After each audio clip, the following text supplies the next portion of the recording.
దొరికితే ఊర్లో కూలీనాలి వేసుకునేది, లేదంటే ఓ కిరాణా దుకాణమో చీరల షాపో కుట్టు మిషనో. మా అక్కలు చేసే పనులంటే గివ్వే ఉంటుండే. కానీ ఇప్పుడు తరీక మారిందుల్లా. పెద్ద పెద్ద దందాలు నడిపిస్తున్నారు. కిరాయికి బస్సులు నడిపిస్తుండిరి, పెట్రోల్ బంకులు పెట్టిరి, సోలార్ ప్లాంట్లు, మహిళా క్యాంటీన్లు, నైట్ బజార్లు, ఓ ఇట్లా తీరొక్క దందా వేస్తున్నారు.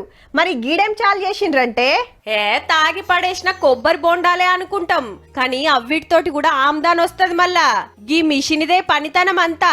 బోండాలు ఇంట్లో వడేస్తే ఇటు కొబ్బరి పీసు అటు కోకో ఫీటు రెండు తీర్ల పైకం కమాయించొచ్చు. పట్నాల్లో నడుస్తున్నాయి గాని ఇప్పుడు పల్లెల సుత పెట్టిండ్రు. ఆదిలాబాద్ లా 5 మహిళా సంఘం అక్కలు కలిసి గీ కంపెనీ చాలు చేస్తే గిరాకీ మంచిగానే అవుతున్నదట. మాకు మేడం గారు ఇల్లు 2 లక్షలు గ్రాండ్ ఇవ్వడం జరిగింది. మేము కూడా గ్రూప్ లోన్ తీసుకొని ఒక 3 లక్షలు మొత్తం 5 లక్షలు కలిసి ఈ యూనిట్ ప్రారంభించడం జరిగింది.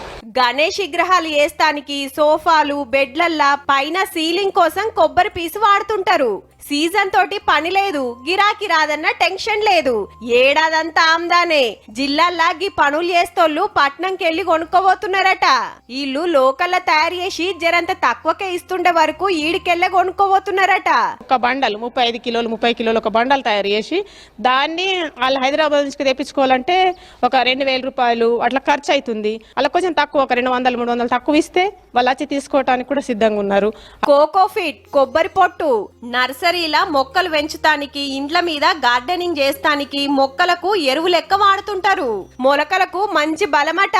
ఇది సుత కిలో లెక్క అమ్ముతే అట్ల కొంత ఆమ్దాని. కానీ ఇల్లు పెద్ద చదువులు చదివినోళ్ళు కాదు, కూలీనాలు వేసుకునేది. కానీ ఇప్పుడు గింత పెద్ద దందా నడిపిస్తున్నారంటే సుడుర్రి. ఇప్పటికే ఊళ్ళల్లుండే ఎన్నో బిజినెస్లు నడిపిస్తున్నారు మా అక్కలు. ఇప్పుడు ఇది